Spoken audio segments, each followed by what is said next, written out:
Hey there. We're going with Facebook Live. It's Saturday morning, and we're actually here with Arthur Mendoza. Hello. And he's an icon in the entertainment industry.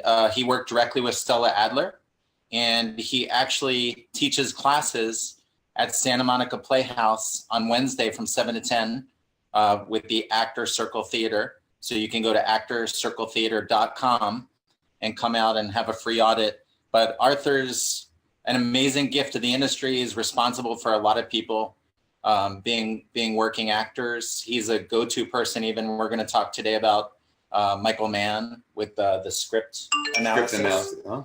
And he's going to share today a little bit about Shakespeare, why it's important, and then we're going to talk a little bit about how he worked with Michael Mann on several of the productions that Michael Mann has done. And I've also included, if you guys check, you can look at the IMDb to actually check out if you're not familiar with Michael Mann and his work.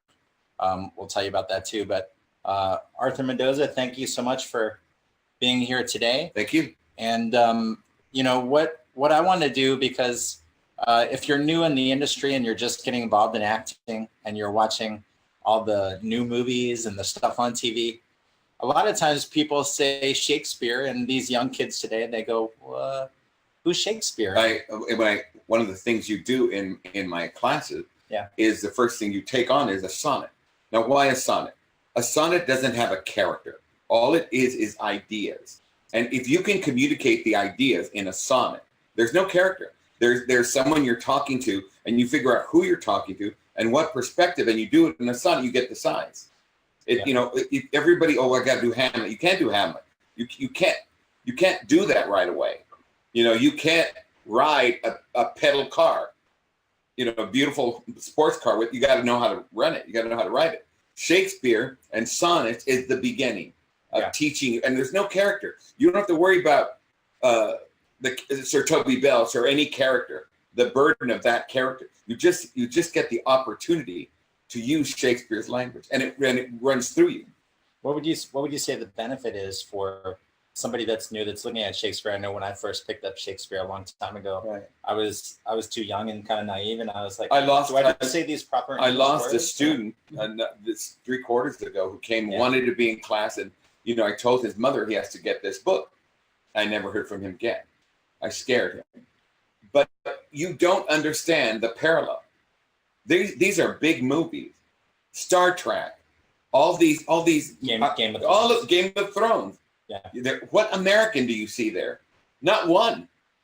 Because we don't have that side. We don't look for that side. Some actors look for feelings.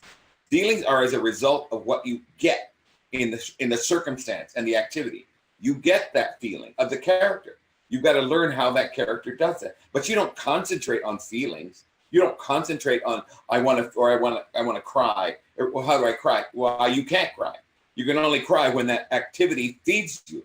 When you cry about that ring, when you cry about what you're doing, you got to figure out what the character is doing and why he wants that ring, why he wants that thing. There's always going to be something in an action that you can pick out in any character. You know, Indiana Jones. What is everything? The ball running, and he's all these obstacles, but he plays that. And you know, I have an actor who does everything, you know, in these blue and green screens, and he knows that I know how to do it. It's so easy because all I'm doing is reaching for my action, and the activity will give it. Find the activity. Yeah. Find the activity. You're sitting on set. You know, they put a guy to, you know, set your light. Don't do that. Let you set the light. You sit there and look around and think, what can I do as this character? Maybe talk a little bit about the process. I know, like, you know, let's pretend, you know, I've never heard of Shakespeare, and where I get a Game of Thrones script, and I look at this script, and I think a lot of times, if you're not educated on some of these things that you're talking about, you miss the whole meaning. We have an exercise at the end of Technique 1. You have to sing a song. And this guy came to my class. He and his wife were taking my class, and he was really big. He couldn't fit. And I said, "You got to come up to. He would wear flip flop." I said, "No flip flop. I got a shoe." He came in shoes with no sock, and that's them. So he couldn't fit. So he's sitting there, and at the end of Technique 1, you have to sing a song. And he came over during the break and said, "I can't sing." I said, "Okay, well, don't you know anything that makes sound?" He like said, happy well, birthday? what? Happy birthday. No, anything, and he said, I do the shock. It's a New Zealand thing. And so he walked in my house. They had an office. He threw the script. What the hell am I going to do? I said, what do you mean? There's this character. He doesn't speak any language we know. You can't say anything that we know. It's got to be an unaudible sound. What am I going to do? I said, kick off your shoes, take your shirt off, and do your shocker right here in the theater, in there. And he did. I said, go in and do that. He said, really? I said, yeah, you love your flip-flops. You barely wear, shorts. Go in like that. Take off your shirt and do your shocker. Yeah. They quit the audition, and he got the character. He was in Game of Thrones. Yeah. He was the White Queen's guy that he burned it. And he's now playing Aquaman. Aquaman. And he's a wonderful actor because I love him, and we get along great because he just throws himself. He wants to learn. He wants to eat it up. Yeah. And I adore him. And I wish I could see him. He's working. I don't want to see actors because they're working. Go work. Goodbye. Yeah, I think there's a lot of actors that, it has to do with words, just like Shakespeare. There's a lot of people that judge what is acting. But so when someone tells them to sing a song. But there's such a phobia about singing. Nobody sings. And Stella says you have to sing. You have to do whatever they say. Yeah. I'm going to work with a model who got a job. I'm going to see him move to how do you move to music? Put music on. How are you going to move? He's got to move. Yeah.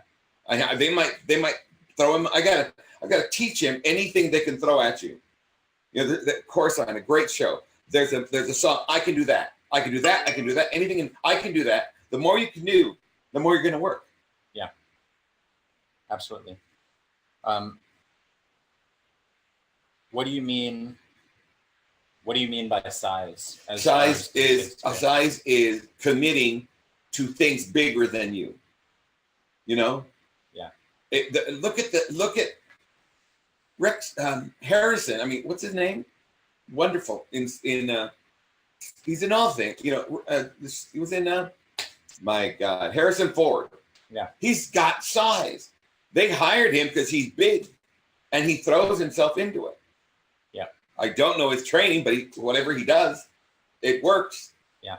I don't know what he does, but he's a very underestimated actor. All those movies he's done. Yeah. Indiana Jones, make me believe those things. Oh yeah, Raiders of the Lost. They don't.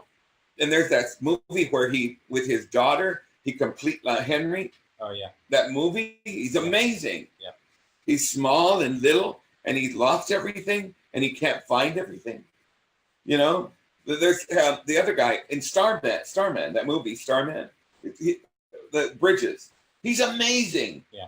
Where he's a guy from another planet, and he doesn't know what water is. He doesn't know what food. I believe that. That size comes when you completely commit to something. Glenn Close, Meryl Streep. Those people commit to stuff.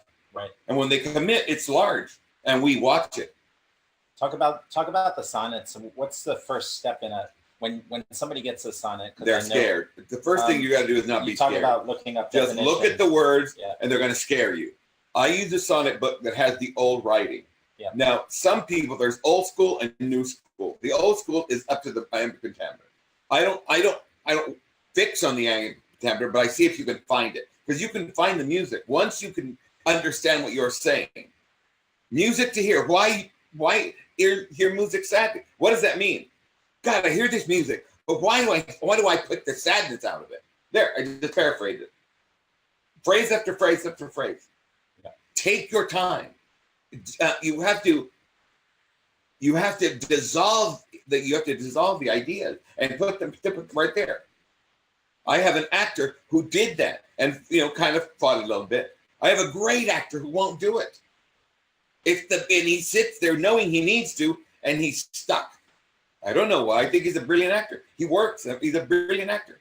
And I can't get him out of that place because somewhere someone told him this was hard. Right. I have a teacher, my teacher in school. I was looking, he had all those Shakespeare, the Folger, and I was looking at him. I said, "What is this?" He said, "Oh, that's Shakespeare. It's not really for Mexicans." And I went, "Oh, okay." But I saw it. So when I went to La Jolla and I played these parts and I had a poster, And I sent it to him. I said, good thing I didn't listen to you. I'm in the poster. Yeah. It's because, and he's wrong, because Italian, Spanish, the Romance languages, those are more adept to us. Because we speak, our language is we don't, come here, we don't have that flatness. We learn that flatness. When you have rounded words and you're over expressive, you're weird. Yeah, but people, you're actually alive, right? People think that the way I talk is weird. One of my students calls me, and when he leaves a message, he makes fun of me. And now one of my students' girlfriend needs to learn that. She's got to play this part. She's got to have mid-Atlantic speech. That means she's got to finish her word. She's got to let words go up and down. Right. But I finish my words. That's the only thing I do that seems, and people think I talk British, and I don't.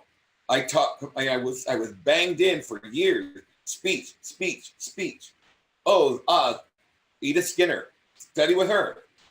The hard ladies. Yeah. My friend that lives in San Diego is an amazing speech and voice.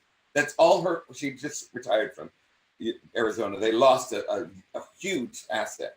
She's speech and voice, and she's brilliant. And we work on that.